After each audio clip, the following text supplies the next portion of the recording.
hermanos que estamos presentes en esta noche. Gracias le damos al Señor por un miércoles más. Hemos cambiado nuestros estudios a miércoles en la noche y aquí estaremos reunidos con ustedes para traer el estudio de la palabra del Señor como todos los miércoles de ahora en adelante. En esta noche el tema es misterios de la resurrección. Hay una serie de misterios que hay en la resurrección y son cosas interesantes que vamos a discutir en esta noche. La resurrección de Jesucristo, obviamente, que es la primera que ha tomado lugar y no ha tenido ninguna variación. Hoy vamos a hablar de algunas resurrecciones que sí las personas volvieron a morir, ¿ok? Pero la resurrección de Jesucristo es ejemplar, es la primera que desde que Jesucristo murió y resucitó, no vuelve a morir. La muerte ya no se enseñorea más de nuestro Señor Jesucristo. Y una resurrección igualita que esa es la que va a tener usted en un día señalado que vamos a discutir en esta noche. Pero la resurrección de Jesucristo inició una serie de eventos que cambiaron nuestra historia como nosotros la conocemos. Mediante esa resurrección se hicieron cambios tanto en el mundo espiritual como en el mundo físico. La resurrección de Cristo trajo esos cambios. Al morir y resucitar, Jesús adquirió las llaves de la muerte y del Hades. Eso lo dice Apocalipsis 1:18, por si usted lo quiere poner en sus notas. Apocalipsis 1:18, cuando Jesús se le presentó a Juan, le dijo: mira, Juan, tengo las llaves del Hades y tengo las llaves de la muerte. Fíjese, cuando Jesús resucitó, tomó control del lugar donde estaban los muertos y tomó control también de la muerte. Cuando la Biblia te dice que Él tomó, que Él tiene las llaves de la muerte, las llaves son las que abren la compuerta, ¿no? Pues el dueño ahora del imperio de la muerte es Dios, porque la Biblia dice en Hebreos 2:14 que Él destruyó al que tenía el imperio de la muerte. Ese era el que tenía las llaves de ese imperio. Al ser destruido, Jesús agarra esas llaves. Y las llaves, por favor, no piense un llavero, no es un llavero, es simplemente el control, el dominio de lo que es la muerte y de lo que es el Hades. Y hoy vamos a hablar bastante de eso. Es decir, que las cosas después de la resurrección de Jesucristo no quedaron igual. Pablo en un pasaje dice que si Jesucristo no hubiera resucitado, dice que en vana sería nuestra predicación. Porque la resurrección de Jesucristo es la que le da validez a la predicación, al evangelio. El que le da vida al evangelio es Jesús. Y Jesús le dio vida al evangelio cuando resucitó. Bueno, cuando usted analiza qué es el evangelio es el nacimiento, la muerte y la resurrección de Jesucristo. Ese es el evangelio. Esas son las buenas noticias que una persona debe de escuchar. Cuando los apóstoles estaban enseñando el evangelio antes de que llegara Pablo, porque Pablo también predicaba el evangelio, pero obviamente a Pablo se le revelaron ciertos misterios, se le revelaron ciertos cumplimientos que estaban en los libros proféticos. Pablo es el que nos da esa interpretación. Pero ¿qué pasa? Que ese evangelio cobró vida con la resurrección de Cristo. Es decir, que sin resurrección no hay evangelio, no hay esperanza. El Hades y la muerte todavía están en control, mientras que ahora, por causa de que Jesucristo ha resucitado, las cosas han cambiado. Amén. La primera parte de esta noche es titulada Cambios que nos trajo la resurrección. Y yo quiero hablar de por lo menos unos tres, ¿ok? Unos tres. El primero está en Romanos, el capítulo 6, versículos 9 al 10. Mire qué interesante esta escritura. Dice: sabiendo que Cristo, habiendo resucitado de los muertos, ¿qué dice? Ya no muere. La muerte no se enseñorea más de él. Fíjese los cambios tan drásticos que hay aquí. Al Jesucristo resucitar, ya la muerte no se enseñorea de él. Porque en cuanto murió, dice el verso 10, al pecado murió una vez por todas, mas en cuanto vive, para Dios vive. Ese es el pasaje que el apóstol Pedro, cuando hablaba, decía que él resucitaba en una vida indestructible. Por causa de que ahora, el escritor de Hebreos, la vida indestructible es porque ya Jesús no vuelve a morir. ¿Qué pasa cuando Jesús resucita? Que inmediatamente que resucita, él hizo unos cambios drásticos. Mira el próximo verso, que es el verso 11. Porque en el verso 9 y 10 se está hablando de Jesús. Ahora en el verso 11 se habla de nosotros. Mire lo que dice la Biblia acerca de nosotros por causa de esa resurrección. Dice: así también vosotros consideraos muertos al pecado, pero vivos para Dios en Cristo Jesús, Señor nuestro. Cuando Él resucita, ¿qué cambio importante ocurre en los elegidos? Que quedan muertos al pecado. ¿Qué significa muerto al pecado? Que ya el pecado no puede enseñorearse de ti. Antes el pecado podía enseñorearse de ti, pero una vez Jesucristo resucita, al él tomar las llaves del Hades y de la muerte, ya la muerte ahora ni el pecado se pueden enseñorear de ti. Fíjate, él venció al pecado porque él pagó un precio. Tú recuerdas que en la ley, para expiar un pecado había que pagar con algún precio. Se pagaba con un becerro, se pagaba con unas palomitas, con lo que fuera había que pagar. Cuando Jesús muere, Jesús paga la deuda del pecado completa. Diga, completa. No queda nada a saldo. Fíjate, yo he oído predicadores que te dicen que Jesucristo perdonó todos tus pecados hasta el momento que tú te conviertes o te arrepientes, pero que de ahí en adelante tú eres responsable por los pecados que cometas de ahí en adelante. Entonces, si es así, estamos fritos, ¿no? Porque vamos a caer donde mismo estábamos la otra vez. ¿Cuántos pecaron hoy? El salmista decía: líbrame hasta de los pecados que me son ocultos. Tú pecas sin darte cuenta. La naturaleza carnal que hay en nosotros sencillamente nos coloca en esa posición todos los días. Por eso todos los días la expiación que hay por ti no es una que te limpian los pecados. No, ya en la cruz del Calvario Él dijo que tú estás muerto al pecado. Es decir, que si se te chispoteó hoy, tú estás muerto al pecado. No te registra para con Dios, pero sí te registra para recompensa, sí te registra para cualquier, ¿cómo decimos? Consecuencia, porque los pecados tienen consecuencia, ¿no? Por ejemplo, llega un muchacho y se acuesta con una muchacha. ¿Cuál es la paga de ese pecado? 9 meses, child support por 18 a 20 años, y si el nene va al colegio son como 25.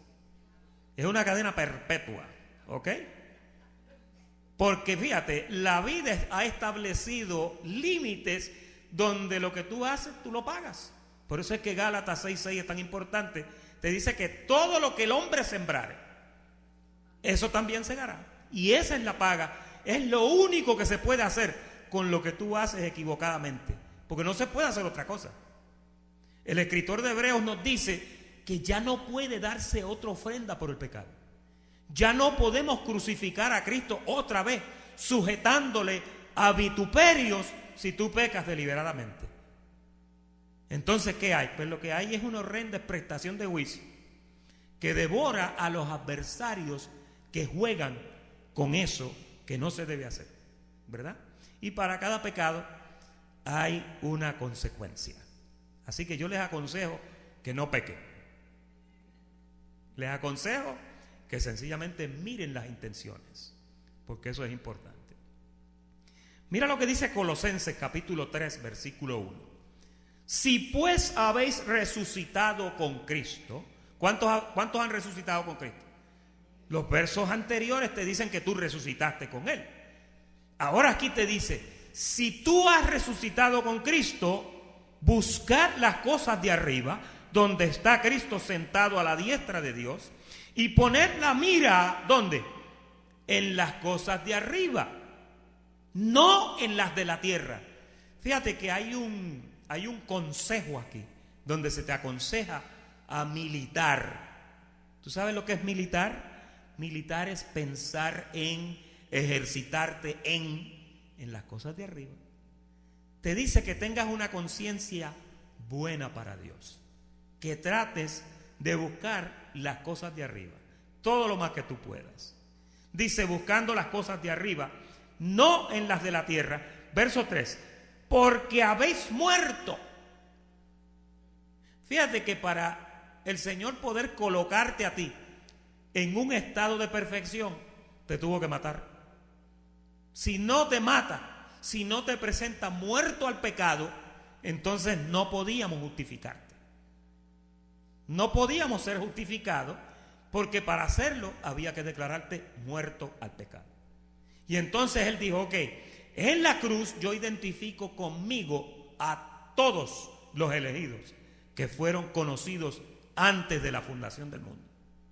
Ya no hay uno que no esté muerto al pecado. Mientras tú estés muerto al pecado, el pecado no puede enseñorearse de ti. Qué cambio tan lindo ese que trajo la resurrección, ¿verdad? Ese es el primero. Vamos ahora a la segunda parte. Y en la segunda parte vamos a hablar de cambios en el orden mortal que estaba vigente. Ese montón de palabrerías lo vamos a explicar ya mismo. Pero lo que pasaba era que cuando una persona moría allá antes de la resurrección de Cristo, esa persona caía cautiva. Esa persona llegaba a un sitio donde no tenía esperanza. Llegaba a un lugar donde no se sabía qué iba a pasar. Y entonces, cuando Jesucristo muere y resucita, en su muerte Él hace unos cambios y Él comunica a algunas personas sobre esos cambios que hubieron. Mira cómo dice Oseas capítulo 13, versículo 14. Este es Dios hablando a través del profeta. Mira cómo el Señor le dice a la muerte: de la mano del Seol los redimiré. Ahora, ¿quién sabe aquí lo que es el Seol? El Seol era el lugar de los muertos antes de la resurrección. Allí caían todas las personas que morían. Sus almas quedaban en ese lugar. ¿Y qué pasa? Que ahí estaban en necesidad de redención. Había una necesidad. Por eso el profeta aquí dice: de la mano del Seol los redimiré. Y en el Seol lo que están son los muertos. Ahí no hay vivos. Ahora, mira lo que dice después: oh muerte, yo seré tu muerte. ¿Y qué más dice? Y seré tu destrucción, oh Seol.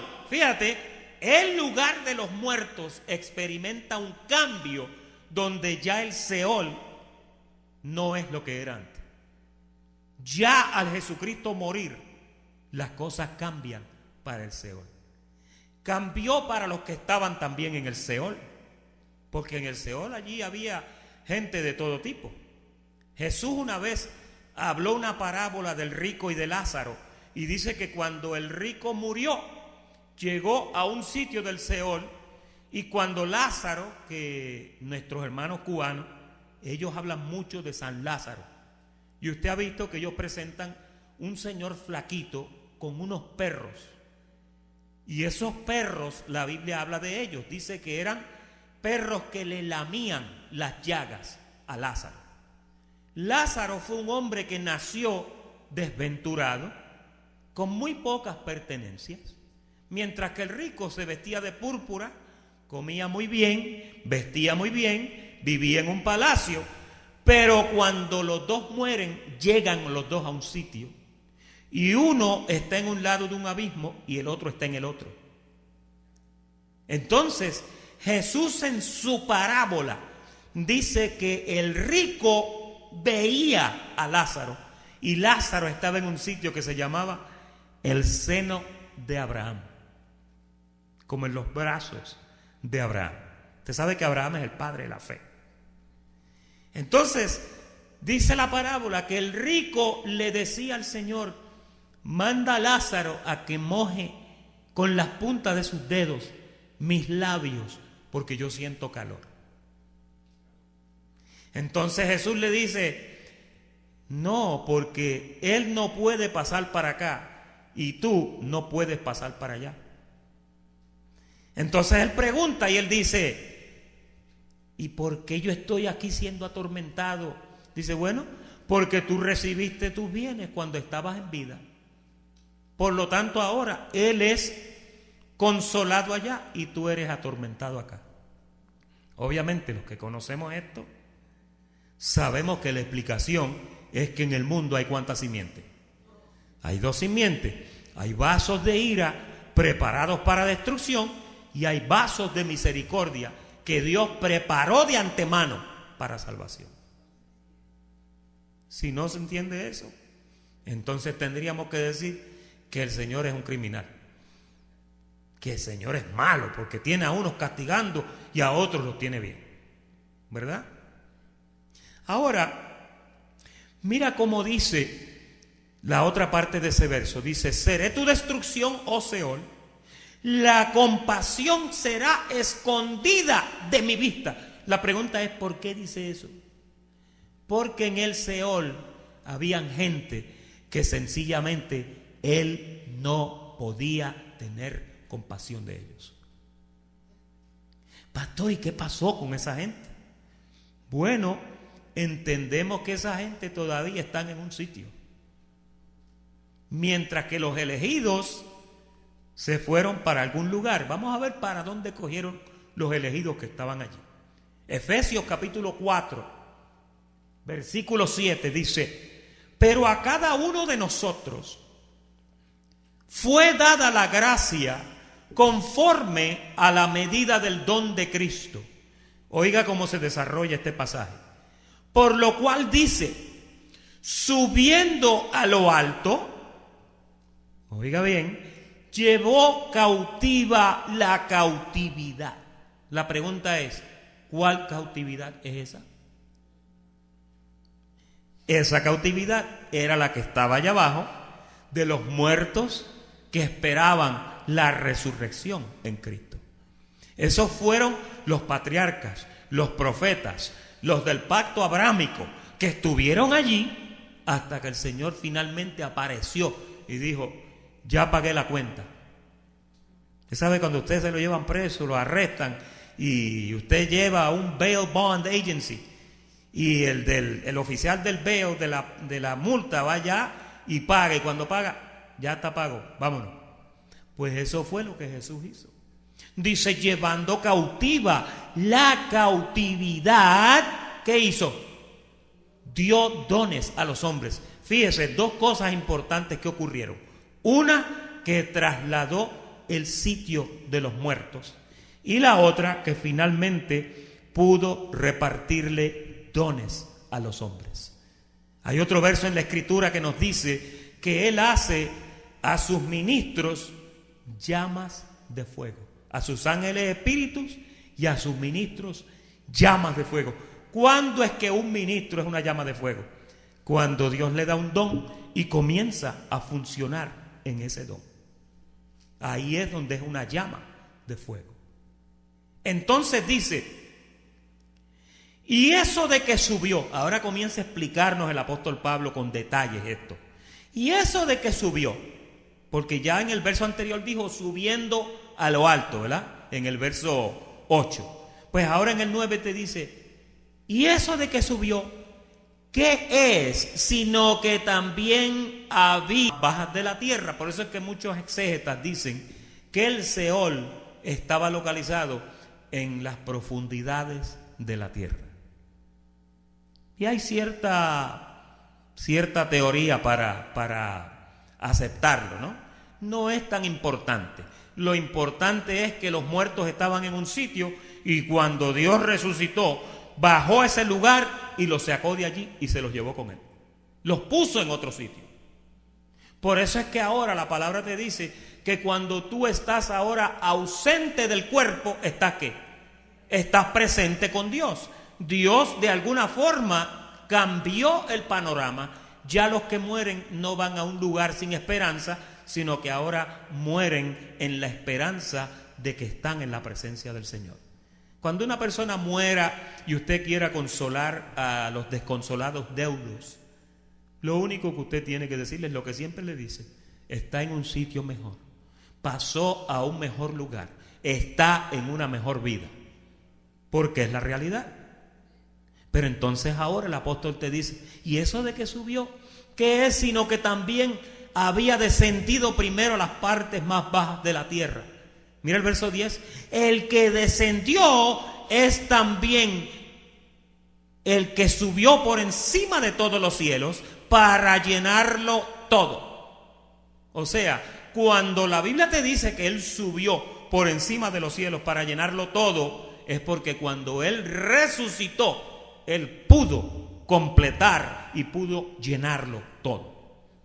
Llenarlo todo significa que no quedó nada que no estuviera resuelto.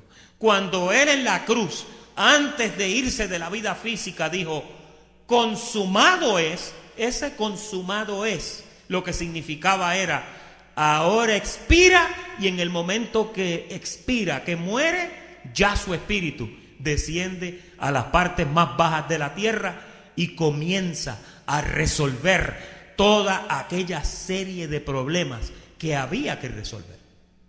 Mire, si Jesucristo no hubiera muerto, bueno, la Biblia lo dice, que si no hubiera muerto, todavía estamos en nuestros pecados. Así lo dice. La predicación sería en vana, estaríamos perdiendo nuestro tiempo. Yo no estuviera aquí, yo estuviera allá en South Beach. Ok, en North Beach. Entonces, dio dones a los hombres. Mira qué bonito el verso 11. Y Él mismo, estos son los dones que Él dio. Ahora va a explicar los dones que Él dio. Él mismo constituyó a unos apóstoles, a otros profetas, a otros evangelistas, a otros pastores y maestros. Esas fueron las cosas que Él repartió una vez Él resucita. Ahí comienza la iglesia a ser guiada y a ser administrada por esos dones de esos ministros, llamas de fuego que Dios prepara. Pero todo fue con su resurrección. Versículo 12. A fin de perfeccionar a los santos para la obra del ministerio, para la edificación del cuerpo de Cristo. Fíjate que la edificación del cuerpo de Cristo, los dones repartidos, nada de eso podía suceder hasta que Él resucitara. Cuando Él resucitó, todas esas cosas tomaron vigor. ¿Ok? Mira cómo dice 2 de Corintios, el capítulo 5 y versículo 6. Así que vivimos confiados siempre, sabiendo que entre tanto que estamos en el cuerpo, ¿qué dice? Estamos ausentes del Señor, porque por fe andamos, no por vista. Mira dónde está el pasaje de que andamos por fe y no por vista. Está en una porción escritural donde te dice que nosotros vivimos confiados siempre, sabiendo que entre tanto que estamos en el cuerpo, estamos ausentes del Señor. Cuando te dice ausentes, que no estamos en esa presencia que están los que ya murieron. Esa es la parte que nos falta, ¿no? Pastor, pero es que Él vino y se metió en nuestro corazón. El Espíritu de Dios habita en nosotros. Pero tú y yo, la presencia de que está hablando ahí es la presencia de estar presentes con Él. Mientras tanto, el Señor se unió a nosotros y se hizo un espíritu con nosotros para guiarnos a toda verdad en lo que el hacha va y viene. Porque tú necesitas esa dirección. ¿Cuántos necesitan la dirección del Espíritu Santo? Sin eso, hermano, estamos fritos. Amén. Así que en resumidas cuentas, ahí ustedes ven el cambio en el orden mortal que estaba vigente. ¿Lo entendieron? Vamos a la parte 3, donde en la parte 3 vamos a hablar de algunas resurrecciones que fueron temporeras. Estos fueron resurrecciones donde la persona resucitó, pero después de un tiempo volvió a morir. ¿Ok? La primera está en Juan, el capítulo 11, versículo 43. Y habiendo dicho esto, clamó a gran voz: Lázaro, ven fuera.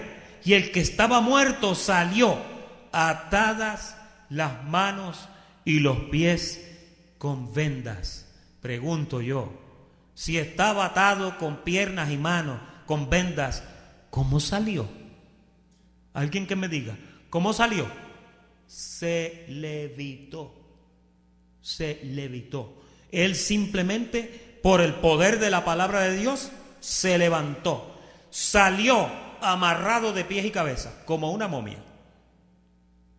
¿Qué pasa? Cuando el Señor le ordena que salga, dice que salió atadas las pies y los pies con vendas, y el rostro envuelto en un sudario. Jesús le dijo, mire lo que dice Jesús ahora: desatadle y dejadle ir. Es decir, que cuando él resucitó, él no podía ir para ninguna parte. Estaba amarrado, estaba atado. Cuando lo desataron, dice, desatadle y dejadle ir. Entonces muchos de los judíos que habían venido para acompañar a María, la hermana de Lázaro, y vieron lo que hizo Jesús, ¿qué pasó? Creyeron en él. ¿Quién no va a creer con un milagro tan tremendo como ese frente a usted? Amén. Entonces, este es un milagro. ¿Pero qué pasó, pastor? Bueno, Lázaro resucitó, pero eventualmente volvió a fallarle la cablería y se murió un día. ¿Sí? Lázaro no resucitó para siempre. Fue una resurrección temporera. Vamos a ver otra resurrección temporera. Hechos capítulo 9, versículo 40. Entonces, sacando a todos, Pedro se puso de rodillas y oró. Y volviéndose al cuerpo dijo, ahora le habló al muerto: Tabita, levántate. ¿Y qué dice? Ella abrió los ojos y al ver a Pedro se incorporó. Y él, dándole la mano, la levantó. Entonces, llamando a los santos y a las viudas que estaban todos lloriqueando en el otro lado, se la presentó viva. Fíjese que Pedro tuvo que sacar a todo el mundo del cuarto, porque si los deja allí con la incredulidad de aquella gente, Tabita todavía estuviera durmiendo. Pero Tabita era una muchachita y eventualmente se puso vieja. La escarcha de los años la venció. Y eventualmente Tabita murió otra vez. Fue una resurrección temporera. Diga temporera. La que te van a dar a ti es una resurrección perpetua. Es eterna. Es una vida interminable. Esa es la que nosotros queremos. La resurrección igualita que la resurrección de Jesús. Mateo capítulo 27, versículo 50 en adelante.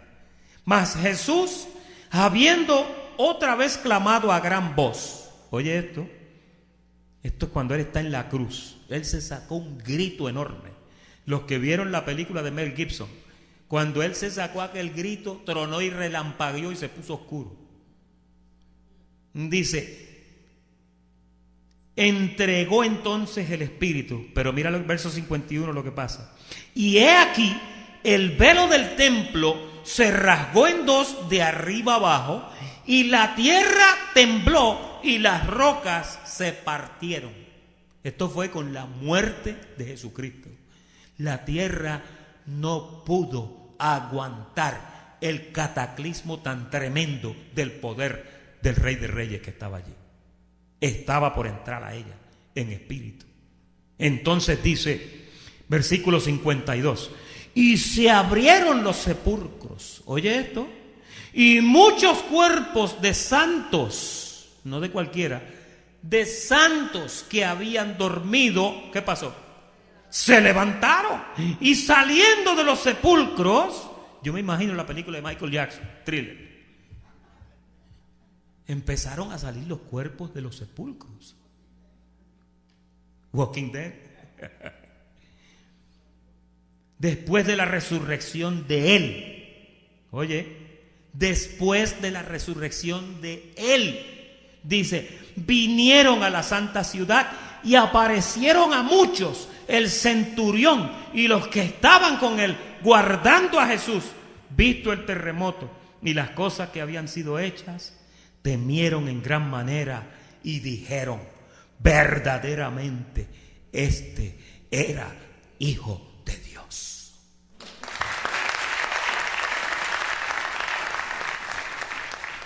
Entonces, fíjate que ese es un milagro donde se abrieron un montón de tumbas, se levantaron un montón de muertos, pero ¿qué pasó con esos muertos? Volvieron a morir. Allá se encontraron con Tabita, allá se encontraron con Lázaro y los perritos, eventualmente, ¿sí? Pero fíjate, fue una resurrección temporera, pero una vez Jesús le dijo a María, mira, a Marta le dijo, no te he dicho que si creyeres verás la gloria de Dios. El que cree en mí, le dice, aunque esté muerto vivirá. Fíjate. Entonces ahí tú ves otro milagro, donde en ese milagro ves muertos que murieron y volvieron a vivir. Amén. Tú sabes que ahora vamos a entrar a la parte 4, porque quiero hacerte unos comentarios importantes. En la parte 4 vamos a ver 2 resurrecciones identificadas, ¿ok? La primera está en Filipenses, el capítulo 3, versículo 9. Dice, y ser hallado en Él, no teniendo mi propia justicia, que es por la ley, sino la que es por la fe de Cristo, la justicia que es de Dios por fe. Mira el verso 10 ahora, con cuidado. A fin de conocerle y el poder de su resurrección, y la participación de sus padecimientos, llegando a ser semejante a Él en su muerte. ¿Y cuáles son las próximas palabras que el apóstol Pablo usa? Si en alguna manera llegase a la resurrección de los muertos. Oye, fíjate, quizás tú has leído este pasaje muchas veces, pero en este pasaje lo que yo puedo ver aquí es que cuando llegue ese momento glorioso de la resurrección tuya y mía, ¿sí? Porque los muertos en Cristo resucitarán primero. Si estás muerto vas a resucitar, pero los que estén vivos dice que van a ser transformados en un abrir y cerrar de ojos a la final trompeta. Pero oye esto, Pablo dice ahí que el poder de la resurrección él lo conocería si de alguna manera llegase a la resurrección de entre los muertos. Tú sabes que las personas que se levanten de los muertos, todos los que durmieron, cuando se levanten no se van a levantar así en el limbo.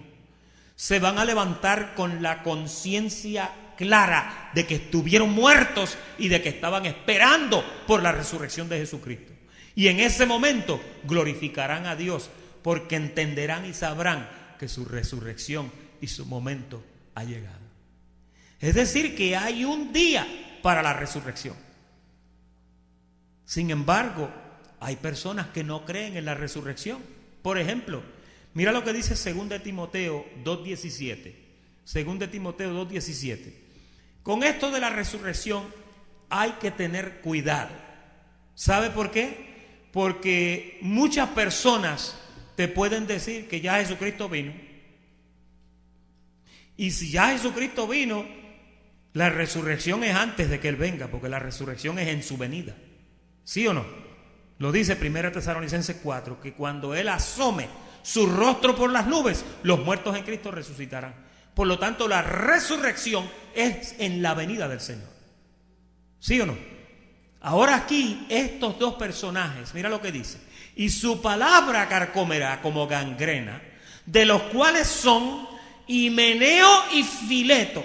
Ahora mira el verso 18, ¿qué fue lo que pasó con estos dos individuos? Que se desviaron de la verdad, diciendo que la resurrección ya se efectuó, y trastornan la fe de muchos. Atiende bien esto. La fe que tú tienes está basada en una esperanza, ¿sí o no? ¿Cuál es la esperanza que tú tienes? La misma que yo tengo, de que un día lo vas a ver, ¿sí? Esa es la esperanza. ¿Usted tiene alguna otra esperanza que no sea esa?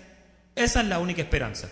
Lo esperamos, porque el día que Él venga, usted y yo, si estamos vivos, seremos transformados, y si estamos muertos, seremos resucitados y arrebatados para recibir al Señor en el aire. Pues, amén, eso merece un aplauso. Pues estos dos decían que ya la resurrección se había efectuado. Entonces, usted no puede entretener un pensamiento enfermo como ese. ¿Sabe por qué? Siempre se lo digo, le voy a hacer eco de lo que le dije quizá la semana pasada o la semana antipasada en los estudios anteriores. Si usted quiere saber si ya usted resucitó, mírese el cuerpo. Si todavía le está echando crema y le está echando Just for Men y le está echando lo que sea, entonces usted no ha resucitado todavía. Usted no ha sido transformado todavía. Y si usted no ha resucitado y usted no ha sido transformado, Cristo no ha venido todavía. A menos que sea lo que dijo mi amigo, que ya vino y no se llevó a nadie. Yo no creo que es así. Mira cómo dice el apóstol Pablo en 1 Corintios 15, 51. Esto es un misterio y esto es algo que tú y yo debemos de tener claro. Dice, he aquí os digo un misterio. Mira el misterio cuál es. No todos dormiremos. O sea, no todos vamos a estar muertos cuando Jesús venga. Pero dice, no todos dormiremos, pero sí todos seremos transformados. ¿Cómo, pastor? Bueno, los muertos en Cristo resucitan primero, luego nosotros los que vivimos seremos arrebatados y transformados, y unidos con ellos recibimos al Señor en el aire. Diga, en el aire.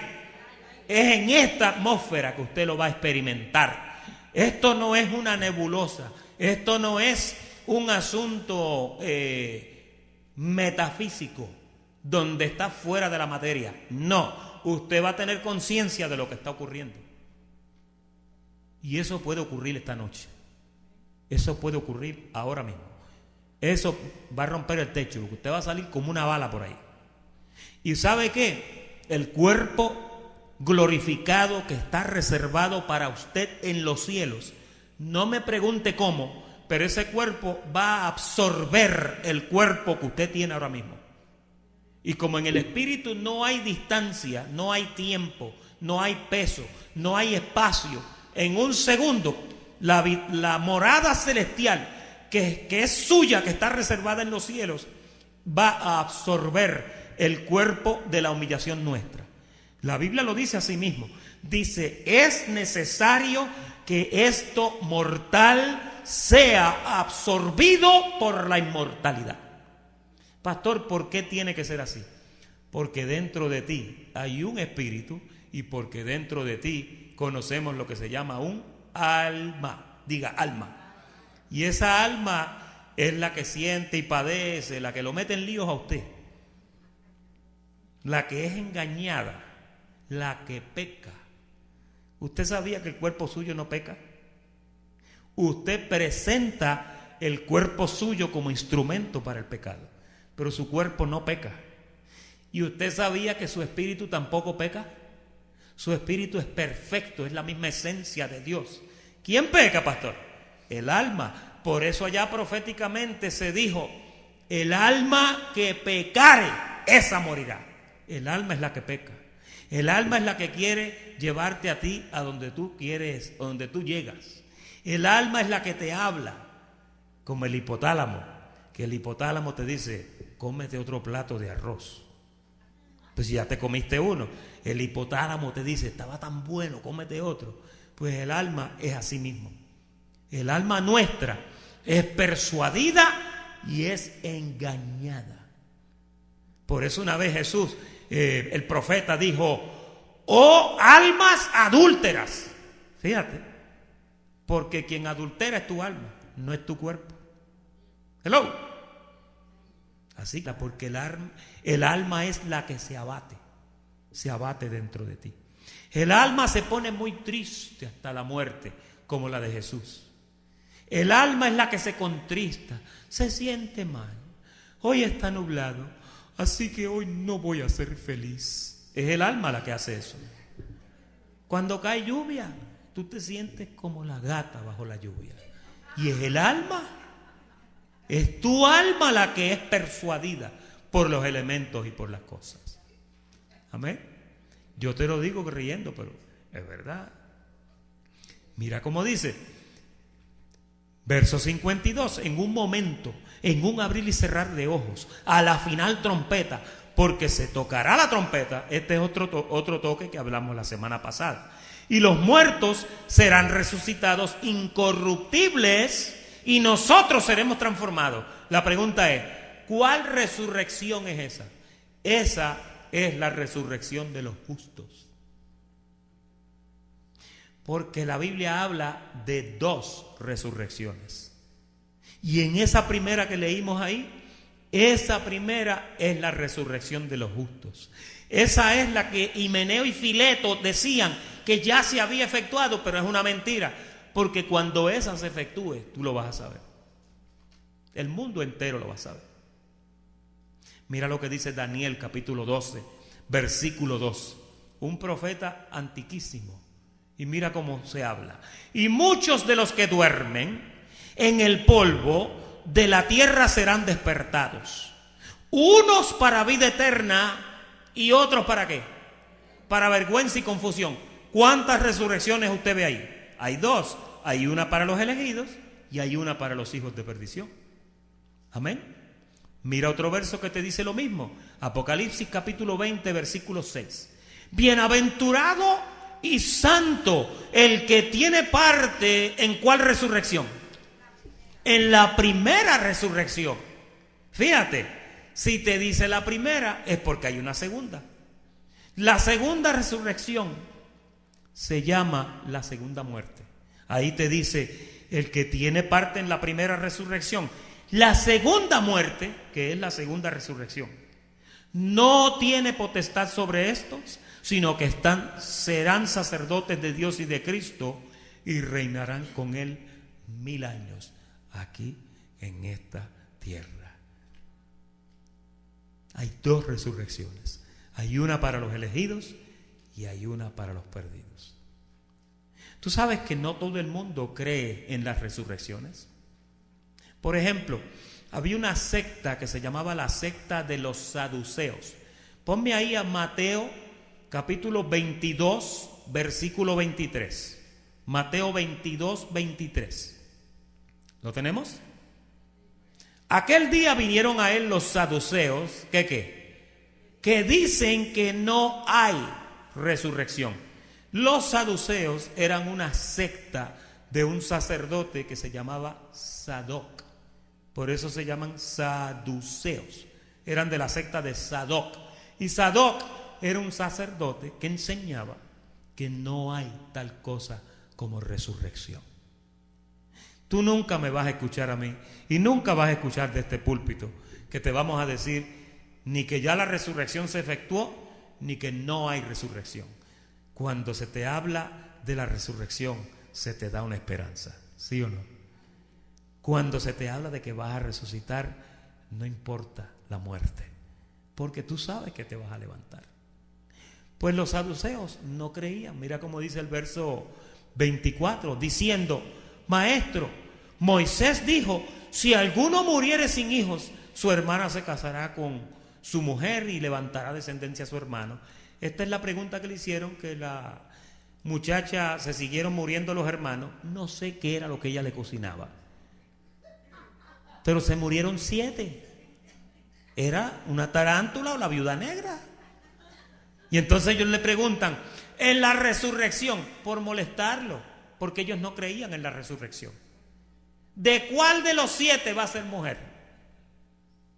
Fíjate, mira lo que dice Lucas, capítulo 14, versículo 14. Lucas 14, 14. Puedes poner esto en tus notitas si quieres. Y serás bienaventurado, porque ellos no te pueden recompensar, pero te será recompensado ¿cuándo? Lucas 14, 14. María, no te me duermas. Ahí está. Y serás bienaventurado, porque ellos no te pueden recompensar, pero te será recompensado ¿cuándo?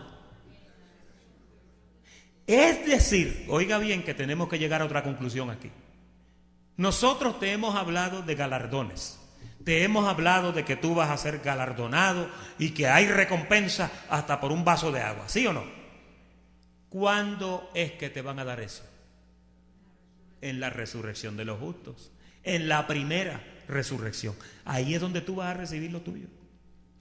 Hay personas que me han preguntado: pastor, ¿y el tribunal de Cristo va a ser una sesión bien larga como la corte de Hialeah? Que hay que estar ahí 4 horas esperando que el juez Valcárcel termine con todos los casos. Fíjate, yo te acabo de decir que tu cuerpo, que está reservado para ti en los cielos, no hay distancia, va a llegar y va a absorber tu cuerpo físico. En esa absorción, ahí mismo tú vas a recibir todos los galardones que son tuyos. Así, inmediatamente, Dios te lo va a dar todo, porque es en la resurrección de los muertos. Mira otro verso, Lucas capítulo 20, versículo 35. Lucas 20, 35.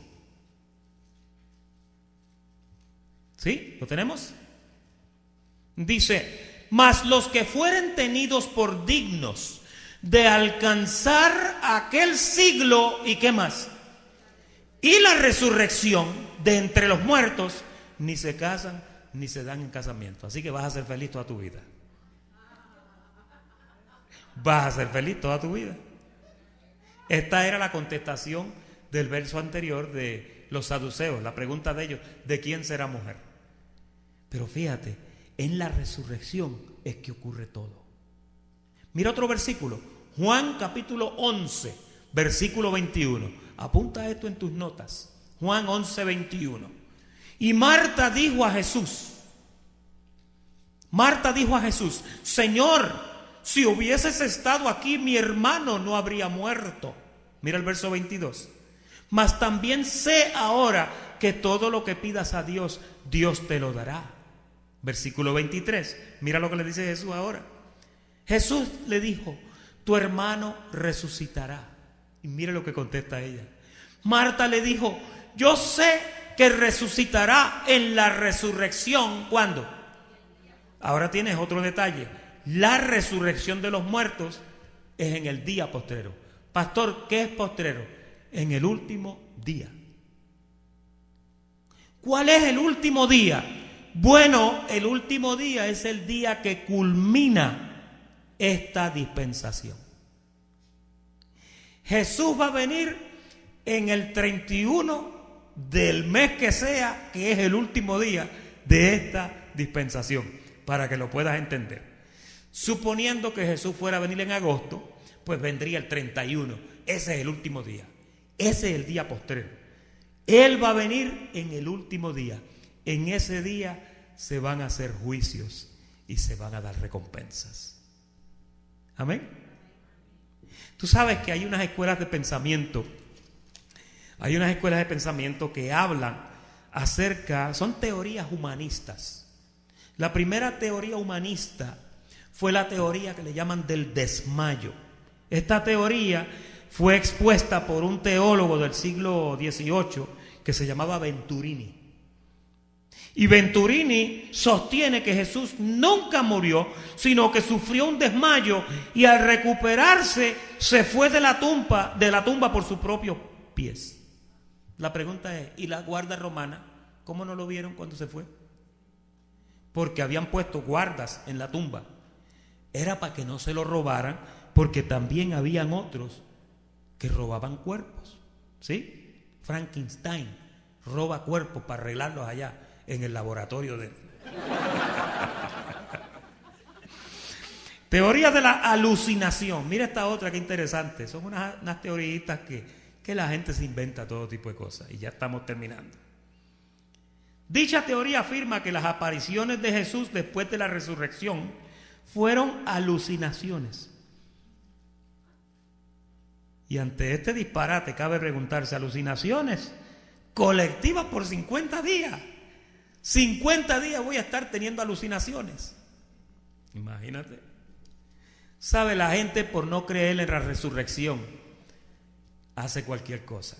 Está también la teoría del robo. Mira la teoría del robo. Hasta hoy esta es la teoría que más han aceptado los judíos para negar la resurrección de Jesús. La misma indica que los discípulos robaron el cuerpo por cuya razón no fue encontrado en la tumba. Volvemos a la pregunta. ¿Y los 120? Los soldados romanos que componían una guardia del ejército romano no verían a sus discípulos haciendo esto. Pues muchos piensan que se lo habían robado. Todo tipo de cosas para no creer en la resurrección. Por eso es que hay tantos misterios en la resurrección. Y esta noche nos hemos tomado esta oportunidad para hablarte un poquito acerca de esos misterios de la resurrección. Ese es el estudio para esta noche. Muchas gracias por la atención prestada. Los declaro bendecidos con toda bendición. Y muy buenas noches.